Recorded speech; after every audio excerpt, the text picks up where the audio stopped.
Hello and welcome to the Independent Schools Equity and Access Virtual College Fair. We are excited to have you participating in this event. We have some fantastic schools here with us today. My name is Daisha and I will be your facilitator. Before we get started, a few housekeeping items.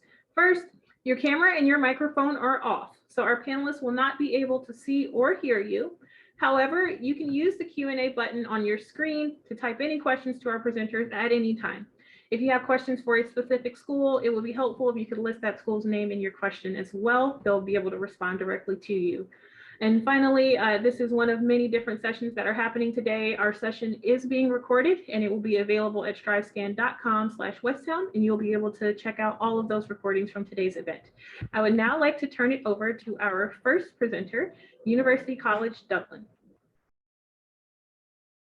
Great, thank you so much. I'm just gonna pop some info about UCD in the chat here real quick, and now sharing my screen. All right, great. Well, my name is Bridie Troy, and I am here to talk about University College Dublin, also called UCD for short. UCD is Ireland's largest and most international university. We are home to over 19,000 undergraduate students, almost 30% of whom hail from outside of Ireland, just like all of you. UCD has been ranked 3 years in a row, the #1 university in Ireland by US News and World Report, and we're in the top 1% of higher education institutions worldwide. So you can be sure that when you get your degree at UCD, you are getting a degree that is internationally ranked and internationally accredited. So first off, I would like to talk about the Emerald Isle, what it's like to live, study, and travel in Ireland. Ireland is just an amazing country in which to attend college. Ireland is the only English-speaking member of the European Union, and this offers a really great gateway to the rest of Europe for American students. It is routinely voted one of the safest, one of the happiest, and one of the friendliest countries in the world. The scenery is just breathtaking, and the entire country is about the size of Illinois, so it makes it incredibly easy to travel around. UCD is in the heart of Ireland's capital city, and Dublin has one of the youngest populations in Europe, making it a really amazing city in which to attend college, because there's always something going on. Dublin is also considered the Silicon Valley of Europe and hosts many of the European headquarters for some of America's largest industries. So as I mentioned, UCD is a top 1% university with approximately 19,000 undergraduate students, making it the largest university in Ireland. Of these 19,000 students, 30% of those are from outside of Ireland, making it a truly international campus. And these are students from all over the world. You got Australian students, Greek students, French students, Chinese students, and other American students. UCD's main campus offers state-of-the-art learning and living facilities right near the bustling city center and Ireland's major business hubs. UCD is a really modern campus built on tradition. And what I mean by this is that our buildings, our research institutions, and our resources are constantly updated to offer you the best possible learning environment. At the same time, though, UCD has a really unique and impactful history, wherein the college played a huge role in the establishment of Ireland as an independent nation. And we have educated over half of Ireland's prime ministers. UCD offers guaranteed on-campus housing for incoming international students. We have rooms for over 4,000 students on campus. Each of them, every single room is in an apartment. So it's an apartment style setup with, you'll have your own private bedroom and you'll share a kitchen and a living room with maybe 3 or 4 other students. These residence halls have gyms in the building, laundry facilities, cafes right across the street. There's even a pharmacy on campus. There's really everything that you could need while you're living in this area. Because the campus is so all-inclusive, it's really nice to live on campus and you could just walk to classes or take the bus into the city. A little bit more about our campus. It is very similar to a traditional US college campus with all of the many amenities that we offer. UCD offers academic supports, including libraries throughout campus dedicated to different academic disciplines, student advisors, and math and writing centers. Additionally, we offer a lot of personal support in the way of peer mentorship, student health and counseling services, and a wellness text line. This is an Olympic-sized swimming pool, as you can see.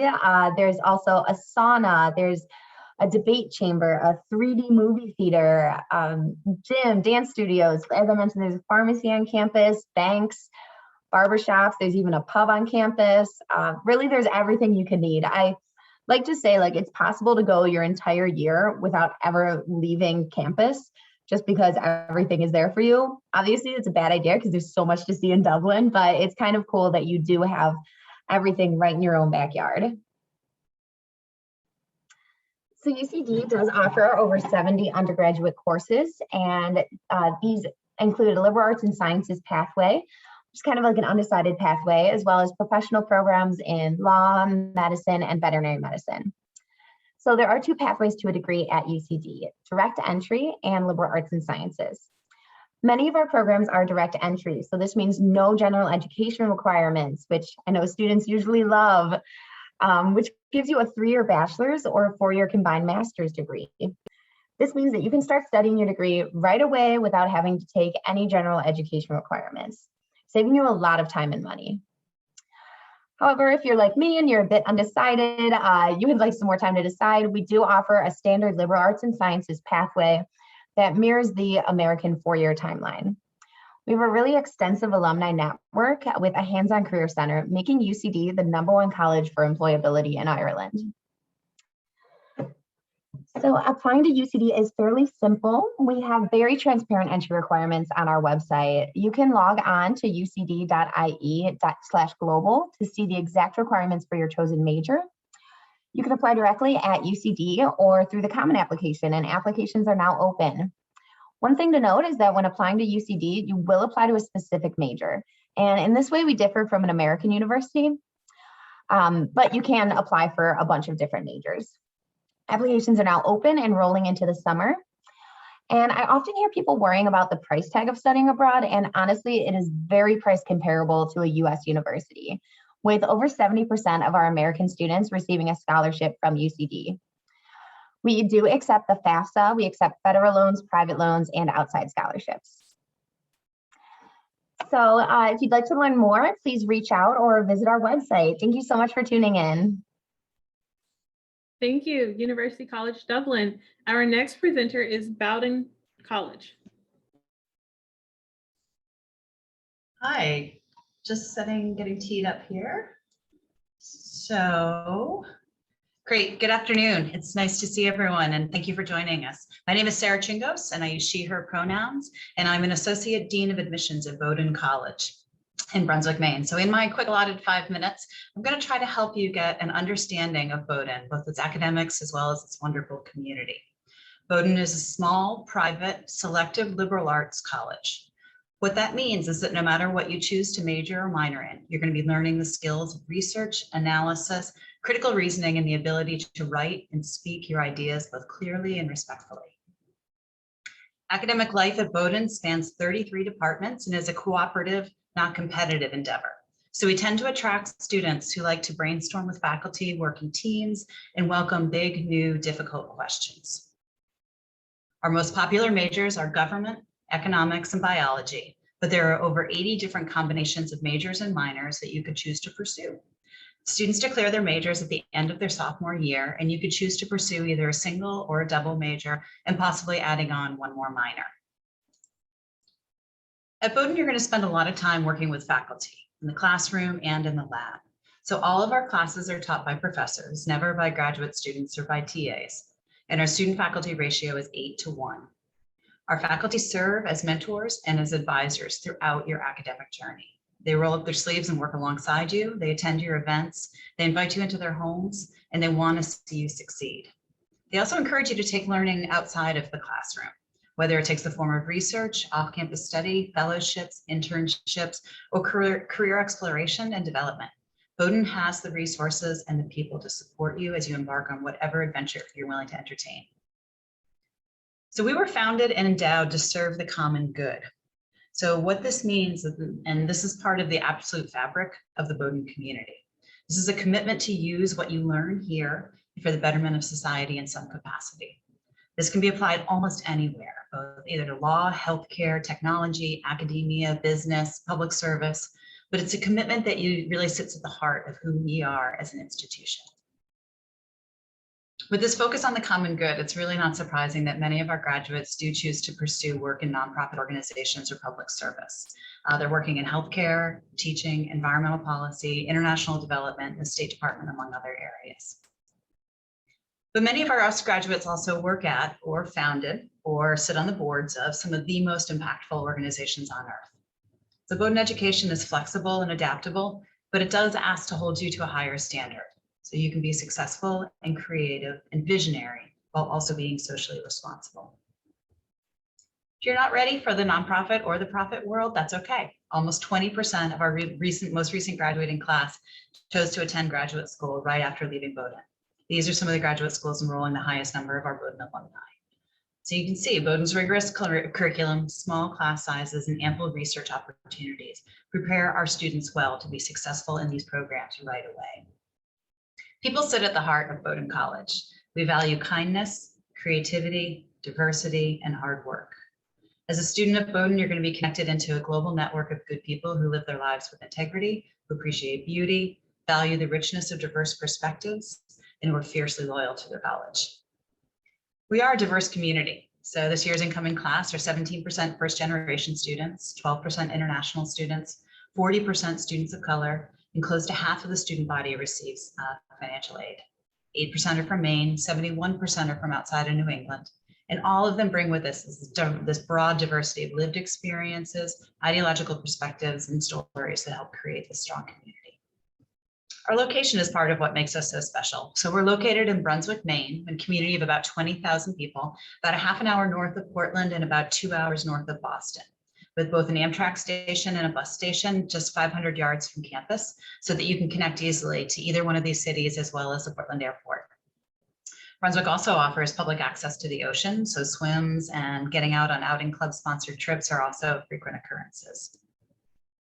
So what do we look for in a Bowdoin student? So here's the not so secret formula.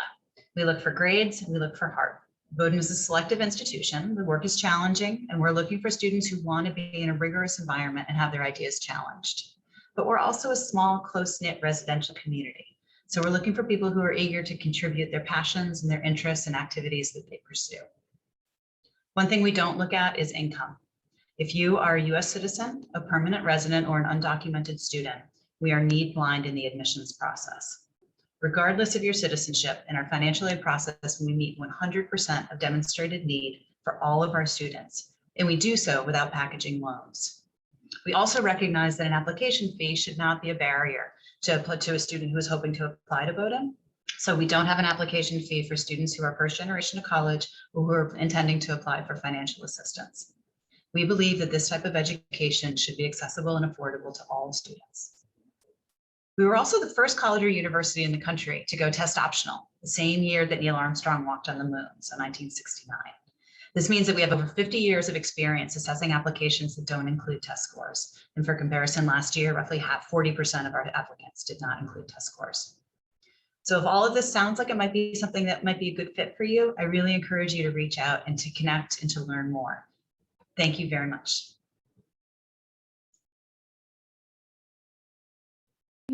Thank you, Bowdoin University. Our next presentation will be from Kenyon College.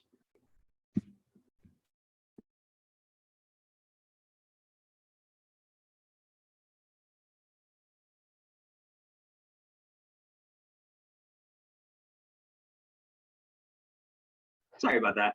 I wasn't able to unmute myself. Hi, everyone. My name is Anthony Dean. I'm the Assistant Director of Admissions at Kenyon College. I'll be sharing my presentation right here. And so I'm going to go ahead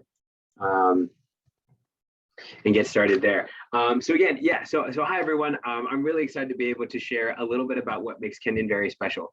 Just like Bowdoin that came before, we are also a small liberal arts college as well, except for Kenyon, we're located in Gambier, Ohio. And so if you look at a map of Ohio, you'll see that it kind of looks like a shield. And then if you look at some of the major cities, Columbus is right in the middle, and then Cleveland is in the top right corner. So we're kind of nestled like about an hour in between both of them. So we have great access to Cleveland and to Columbus. 90% of our students come from outside of the state of Ohio.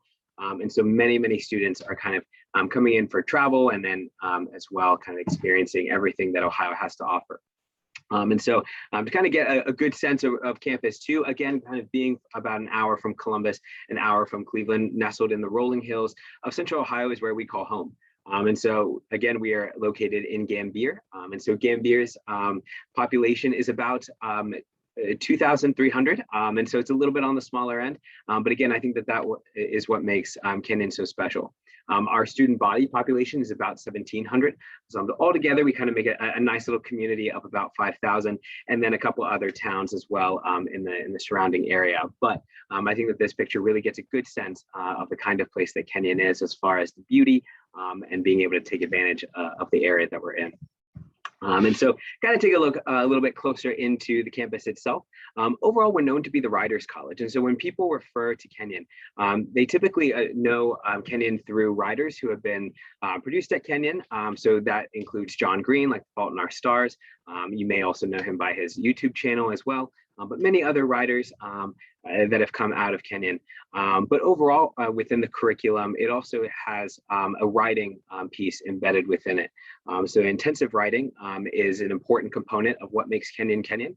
So whether you are an English major, whether you're a math major, every student will learn how to write within that respective academic discipline. And that allows us to really manifest our motto, which is that good writing is good thinking. We certainly believe that not only embedded within the curriculum, but also within conversations as well, students being able to take that far beyond the classroom, whether that is amongst their peers, whether it's between their professors, and then also at the community at large as well. So what I like about this slide, kind of give some good quick facts about Kenyon, some of the things that are going on, and really getting a good sense of the things of quite a hustle and bustle here in Gambier. I do like to point out that we have over 150 clubs and organizations on campus. So that stems anywhere from your a cappella groups, anywhere from stand-up as well, to anything that is a science writing literary club as well. So wherever you're kind of interested, as far as maybe something that you want to continue in from high school, or maybe something completely new. And so that is, I think, the great thing about Kenyon in the way that it's structured, are the students are able to be able to take advantage of all these different things, still being able to have a focus of a particular major or majors. About a third of our students will double major, but again, allowing them to be able to branch out and be a part of all different things. And so that's what I think is also great too about the kind of place that Kenyon is, where students can kind of come from all different backgrounds, all different interests, all being able to share the same space as well. I also like to point out that's about our Summer Scholars Program, which is our research opportunity on campus. So whether you're interested in, let's say, pre-med, interested in some research in the biology department, that certainly is a program that can allow you to do that right here on campus, working one-on-one with a professor. But also if you're interested in, let's say, English or philosophy, and there's a particular topic that you're interested in studying and getting a further dive down into, also being able to work one-on-one with a professor as well. And so we allow students to be able to take those research opportunities in all the different academic areas as well. And so to kind of get a good sense of some of the things that are offered on campus, our area of study really gets a good sense of the different 4 academic domains that students can be a part of at Kenyon.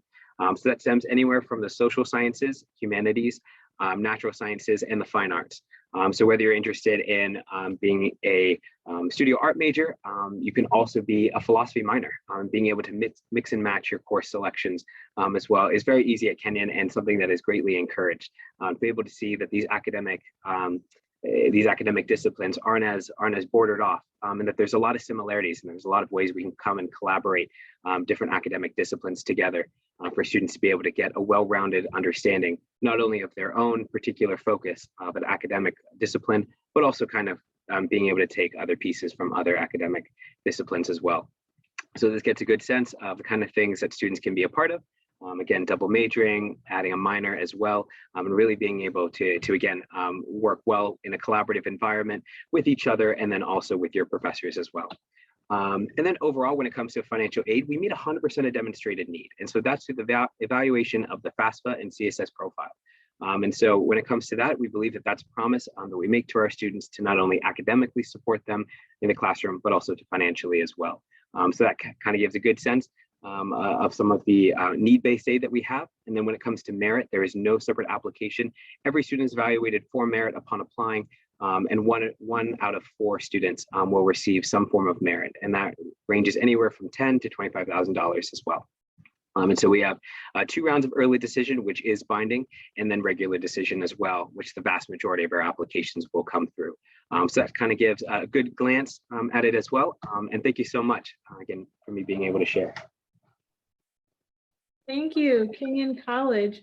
Our next presenter will be the University of Maryland.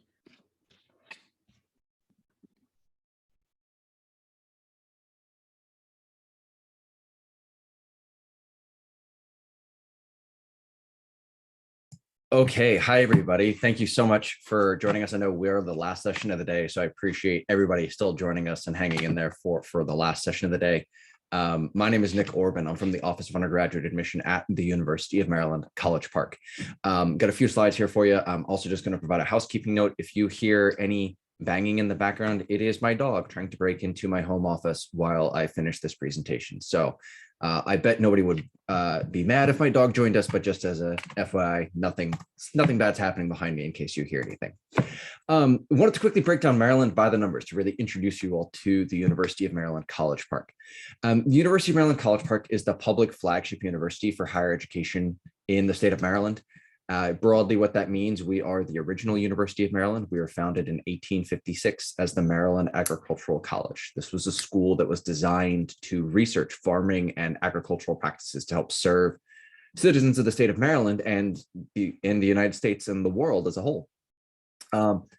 As you can probably imagine, we've shifted and adjusted a lot in the last 165 years. We do still have a school of college, College of Agriculture and Natural Resources, which we'll talk about in a second, but we now have 12 different schools and colleges and 90 plus major programs. The other big thing that makes us the flagship university is that we are the largest public school in the state of Maryland. We have about 30,000 total undergraduate students. At Maryland, our average class size is about 40 students, and our student to faculty ratio is about 18 students to 1 faculty member. A few other things I'd like to call out here on this slide. We're a top 15 public research university rated by US News and World Report. This is something that I think I'm quite proud of, that we're one of the best places to go for higher education and for your college experience as a college student. Really also proud to combine that with being a top 10 best value among public colleges. So not only do we give you great education at the University of Maryland, but we also make sure that you get great bang for your buck when it comes to paying for college and sort of the product that you're getting when you graduate from the university. Maryland itself, we're a pretty diverse state place. We have students from all 50 states and more than 100 countries around the world. 47% of our students identify as a student of color, at least when it comes to our undergraduate students. And we have more than 4,000 international students that make up our university as well. In terms of location and where we are, in case anybody's familiar with the geography of Maryland, many people assume we're close to Baltimore, but really we're actually very close to Washington, D.C. We're about 5 miles from the border with D.C., about 8 miles from the U.S. Capitol building. We have our own stop on D.C. Metro, which is the D.C. subway system. So from College Park, it's about a 20-minute ride to get into the heart of the city. And that really gives students a lot of great opportunities, both educational, things like, going to internships, of course, going to lecture series, checking out some of the different museums in DC that may have relevant exhibits and subjects, but also non-academic things. I mean, DC has a really great restaurant scene, DC has all major sports, and baseball, basketball, and hockey are all on the same metro line as College Park. So it's really easy to get to those stadiums if you're a sports fan, or if you just want to, go hang out and have an afternoon or an evening at the ballpark or at the stadium, just to kind of take your mind off of school for a little while. We really like to think that DC gives students the best of 2 different worlds, because you get all those benefits of being in a major global city. You also get all the benefits of a traditional college campus in a college town, and having that residential college town. So having kind of those 2 different worlds represented in one college campus is something that we're really proud of, and it's something relatively unique for us. We're the only public school inside the DC Interstate Beltway. So these kind of opportunities are really unique when you look at the University of Maryland. Wanted to shift gears a little bit and just kind of show you sort of an example or some of the offerings that we have in terms of academics. Now, as I mentioned earlier, we have 90 plus majors at the University of Maryland and 80 plus minors as well. They're housed in our 12 schools and colleges. And you can see that we have a pretty wide range of sort of where our majors get housed. This is just sort of like an organizational structure. As you go through the admission process to the university, you're not applying to any of these schools or colleges separately. It's all one application when you go through the admission process to the university. And as much as academics are an important part of the University of Maryland experience, we definitely want you to get outside of the classroom and take advantage of some of these special experiences. And being a public research university, academic research is definitely an opportunity for you and something that you can very easily be part of. We've talked about internships being so close to DC, but then, Baltimore and Annapolis are each about 30 minutes away from our campus. So you also have those two great locations for when it comes to internship opportunities. We're really glad that we're able to send students abroad again. Obviously, we weren't able to during the COVID-19 pandemic, or at least the earlier stages of COVID-19. In a normal year, we're sending students abroad at about 4 times the national rate. So very, very big part of our student experience, something that we really encourage students to take advantage of. And there are, sometimes students aren't interested in studying abroad because they assume it comes with extra costs. There are grants and scholarships that students can apply for to make studying abroad affordable and accessible. When it comes to service learning, we have so many students coming into the university with really great community service records, and we give students a lot of great avenues to continue that community service and have that be a part of your academic career as a student. And finally, Maryland is renowned for our living and learning programs. These are communities that are designed to give you a more tight-knit community within the larger university. We do that by housing you in the same residence hall and then giving you a shared academic experience with a particular group of students. We have 6 different living and learning programs that you're automatically considered for as a freshman applicant to the university, with no extra work, no extra application materials or anything that you need to do as part of your application process to the university. And speaking of the application and review process, I wanted to quickly talk about how we read applications and how we make admission decisions. At Maryland, we practice what's called a holistic admission review, meaning that we take into consideration a wide variety of different pieces of information, up to 26 different factors as a part of your application and what you're going to send as you apply to the University of Maryland. Some of these factors, as you can see reading through the list, are academic in nature, things like your high school achievement or the level of rigor in your course selection. Some of these are non-academic, like whether or not you're a Maryland resident, things like your family educational background. It's a mix of all of these different factors that kind of all come together to help us make this admission decision. These aren't rank ordered factors. These are not prioritized in a particular way, because they're designed to identify the strengths that each student has and sort of show what they bring to the table as a student. At Maryland, we have 2 major application deadlines. We don't use early decision, but we do encourage students to apply to Maryland by early action. When you apply to Maryland under the early action application deadline, which is November 1st of your senior year, you're given the best consideration for merit scholarship opportunities, which are typically awarded to the top 20 to 25% of our incoming freshmen. You're also automatically considered for special programs. So those are going to be the living and learning programs we talked about a second ago, programs like the Honors College and other prestigious programs that we have at the university. Most importantly, when you apply to Maryland by the early action application deadline, you're also given the best consideration for admission to the university. Comparing the early action application deadline to the regular decision deadline, the admission rates are much higher in the early action applicant pool because we give the majority of our admission slots out to students who apply to Maryland by that November 1st early action application deadline. That is pretty much everything I've got for you guys in terms of prepared presentation. I'm here to answer any questions you may have about the university, but with that, I'll hand it back to Daisha for our next college. Thank you, University of Maryland. As a quick reminder, before we wrap up today's session, you can send your questions over to our panelists using that Q&A button on your menu. And now we'll have our final school today, Drexel University.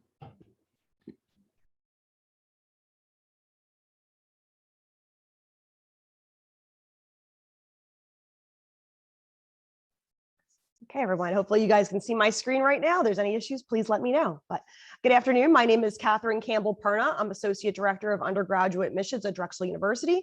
I'm also a graduate of the university. So any questions you may have, please feel free to add that to the Q&A section there.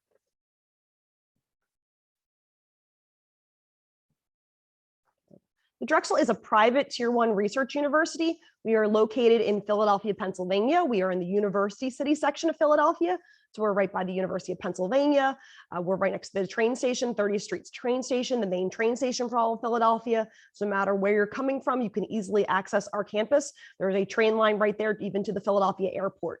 We are a good mid-sized private university. We have about 14,500 full-time undergraduate students, but the school feels much smaller than that.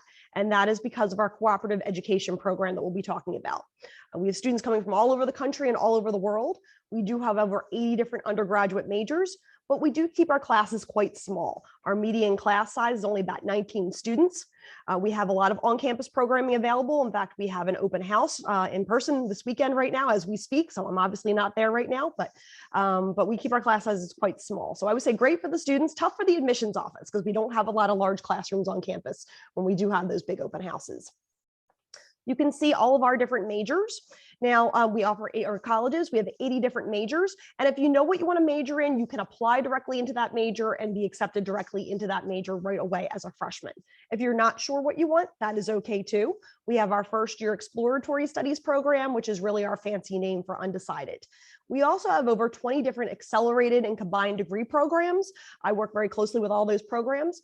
The most popular being our 8-year BS MD medical program, where yes, as a high school senior, you can apply to get accepted into medical school. The deadline for that was November 1st if you are a current senior. There's also programs like our 6-year BS JD law program, our College of Engineering as a combined bachelor's master's program. There's several programs within our Bowdoin College of Business for a combined master's in business administration.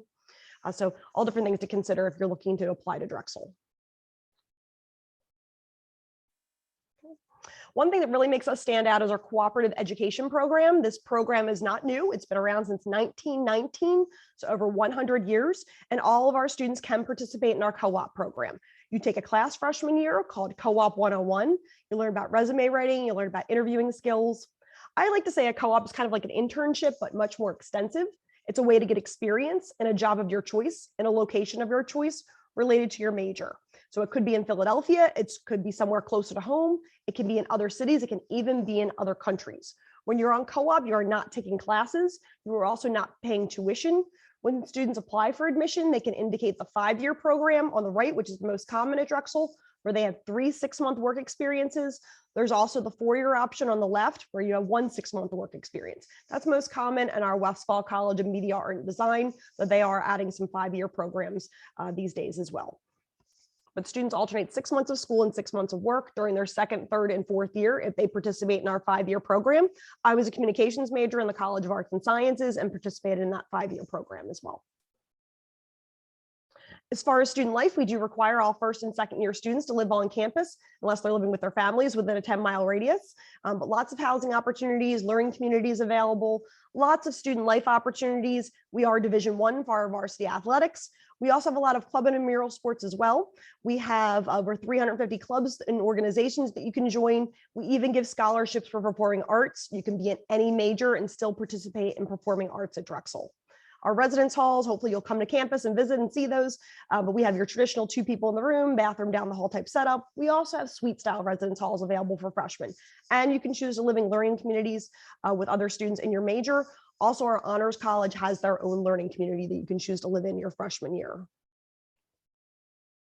Right, if you haven't been to Philadelphia, definitely recommend coming to visit. As I said, we have visits all the time, Monday through Friday, most Saturdays. Just check our website and please contact us after you look at your calendar. This is one of our many off-campus student apartments available for sophomores on up, right across from our athletic center there. And we have another dining hall in that building there. That's the Summit, and the 1st floor there is a campus eatery. As far as deadlines, real quick, for those of you who are seniors, obviously you're applying right now. We use the common application or coalition application. There are application fee waivers available for various things, so please check that. For Pennsylvania residents, for example, there's a fee waiver, but we have lots of other opportunities for that. We'll need your high school transcripts with your completed 9th, 10th, 11th grade grades. We do have a holistic review process, so we're looking for different things for different majors, so please keep that in mind as far as prerequisites. Majors like biomedical engineering and computer science, we'd ideally like to see you've had calculus by the end of your senior year. You can be admitted with just pre-calculus, but ideally calculus. Our other engineering majors, at least pre-calculus, and chemistry and physics by the end of your senior year. Programs like our BS MD medical program do require a College of Medicine supplemental application. And our Design Arts College, most of those majors do require a portfolio, and they all require an additional writing supplement about why you're interested in that major. And just real quick noting our deadlines here. November 1st is our early action and early decision deadline. Those students will hear back from us by the end of March, end of December. Regular decision is a January 15th deadline. Those students will hear by the end of March. Please keep in mind, we use the CSS profile, which is a more detailed financial aid form through the College Board website. And there are very strict deadlines for that. But this way, when you're accepted, you hear about scholarships and financial aid all at the same time. And then my contact information is right here. I do also like to mention the Liberty Scholars Program, which is we offer 65 full tuition scholarships every year to students. And that used to be just for Philadelphia residents, but it was expanded last year to be a national scholarship. So I will try to add that to the chat when I'm done here. All right. Thank you so much. If you have any questions, please let me know. And you can email is the best way to reach us right now because we are reading applications. Thank you so much. Thank you, Drexel University. I would now like to invite our panelists to join me on video for a brief Q&A. All right, so the first question I have for you all is, what advice would you give to someone going through the college search process? Well, I would always say that the best piece of advice is just go in with an open mind. It is so easy to just apply to the schools that your friends are applying to or that maybe your parents graduated from, but you know, you're a unique person and you deserve a unique college experience. So definitely keep an open mind and look around. You don't know what might speak your interest.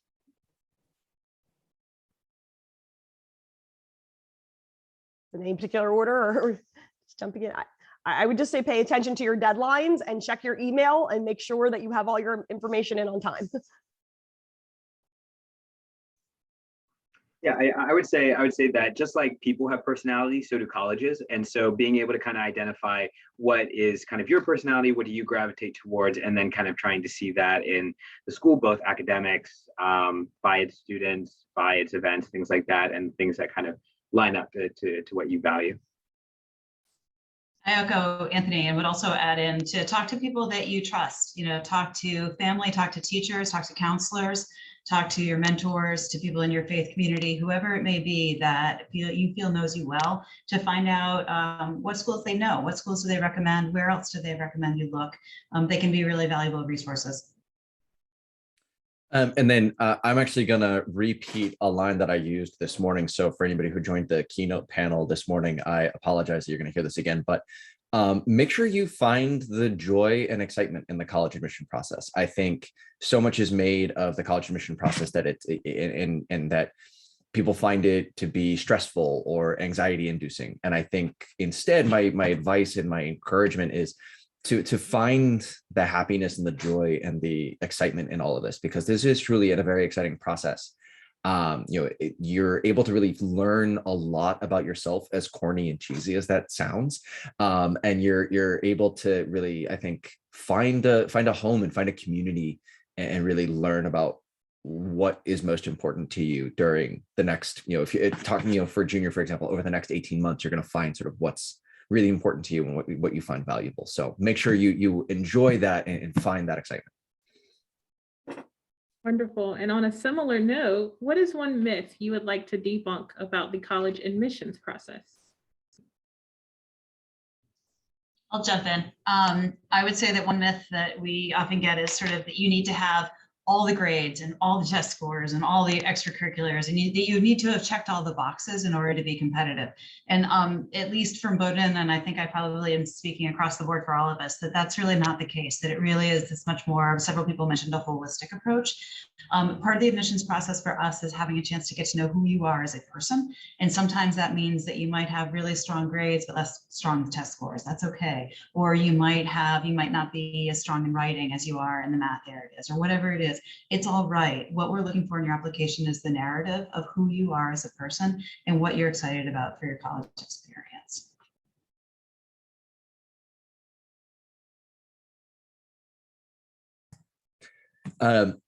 Dispelling myths is quite honestly one of my favorite pastimes when it comes to college admissions and working with students. It's challenging just to pick one that I think like to dispel is that I think a lot of people like assume that colleges are operating on like sort of like quotas or benchmarks. Like a common question I get a lot is sort of like, do you have like a maximum number of students you can accept from a certain high school? Or like, does like the admit rate from a certain high school like have a cap so you can only accept X% of students from a particular school? And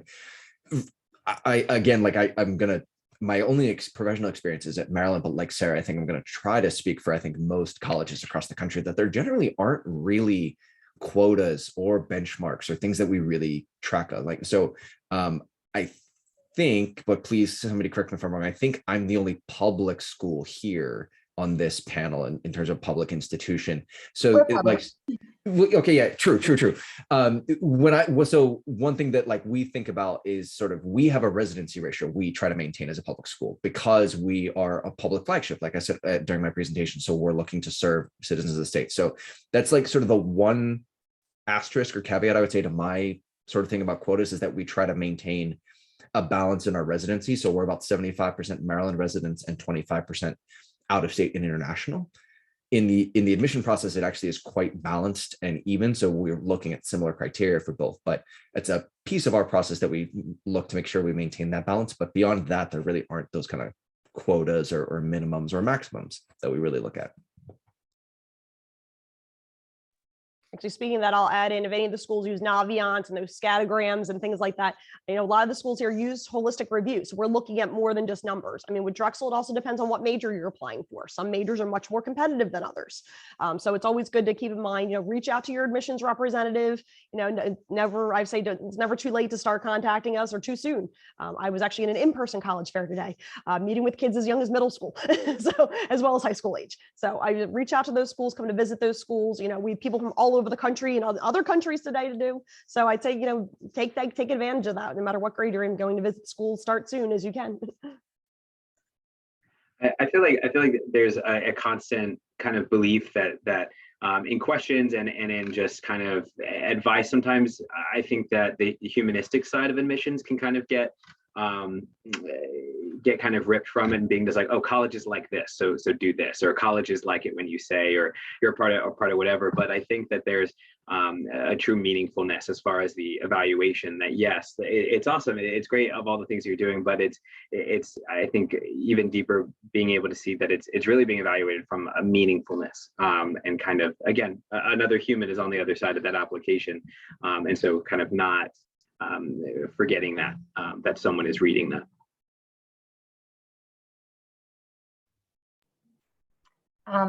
Sorry, I just think the last myth I would like to say is I have a lot of people thinking that college has to involve debt and have to involve breaking the bank, but there are so many scholarships out there. And just to echo what my colleague Catherine said, it's never too early to start looking. So definitely look for those scholarships. I know there's a lot of different schools that have different residency rates. So it might be like, if you live in Maryland, it might be a little bit cheaper to go in Maryland. So definitely look into those scholarships as soon as you can. College does not have to be this horrible debt that's following you. There's definitely ways to fund it.